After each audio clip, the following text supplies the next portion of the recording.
Hi guys, good evening.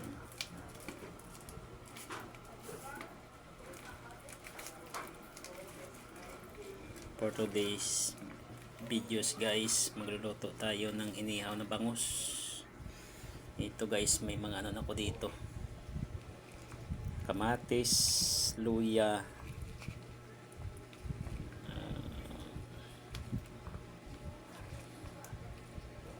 sibuyas, siling haba, may asin, magic sarap, sana naman. Ulamin natin ngayong gabi guys. Mag-isa lang ako dito sa boarding house kasi ako guys eh.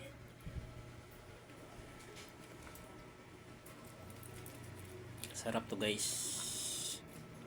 At saka ano ko, pipigaan na lang ng kalamansi. Kayo guys, gumagawa din kayo nito? Anong tawag nito guys sa inyo? Comment nga kayo diyan down below para malaman ko rin kung anong tawag sa inyo at kung saan makarating ang videos ko na to. Napansin niyo ba guys? Isang kamay lang ginagawa ko kasi wala akong taga-camera para ma-share ko naman sa inyo.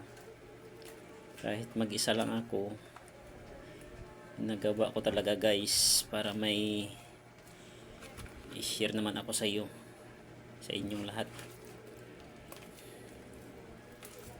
Masarap to guys.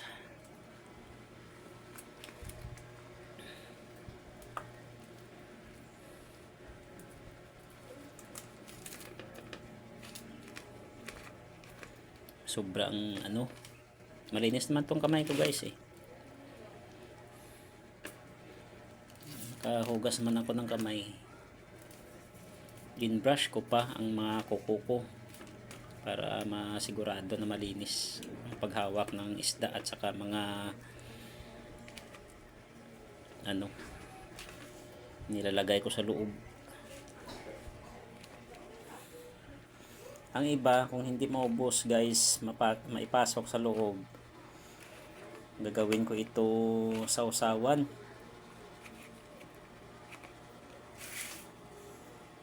Okay na to guys. Ang bili ko nito guys dito sa Central Market, Bacolod, isang piraso 120 guys.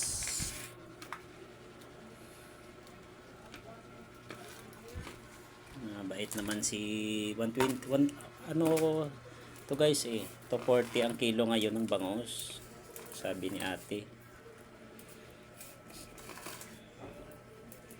Isang piraso lang guys kasi mag-isa lang naman ako dito, single pa naman ako.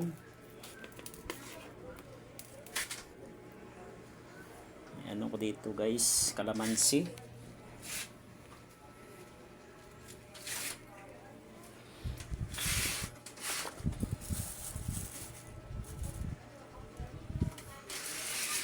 kakat ko muna guys saglit kay maghiwa ako ng kalamansi. Pipigaan ko ito.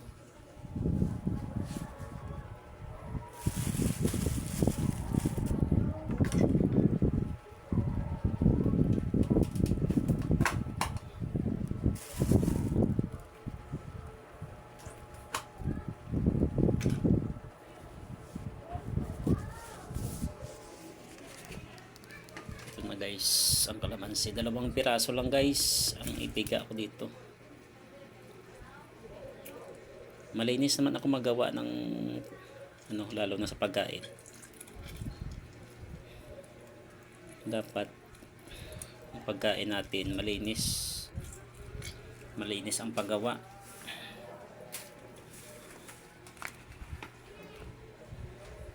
Lalo na nagluluto kayo para sa pamilya nyo. Malinis talaga kahit hindi masyado kabilis. Kailangan malinis.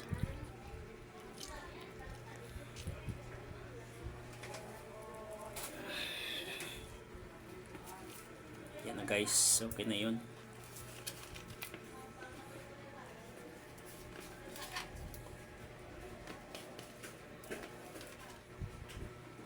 Ayan na guys, oh. Yun.